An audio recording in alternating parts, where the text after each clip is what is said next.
معايا رمان انا مفرطاه وجاهز كده على الشغل على طول، ومعايا باكو من الجيلي.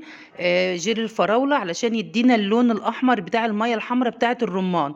وبضيف عليها معلقتين من السكر او حسب الكمية اللي انت حابة تضيفيها يعني. وبنزل بكوباية كده من المية السخنة علشان افك الجيلاتين بتاع الجيلي. وبعد كده بقى بنزل بالمية الساقعة اي كمية، احنا مش هنعمل جيلي، احنا عايزين بس مية بسكر برمان تكون حمراء.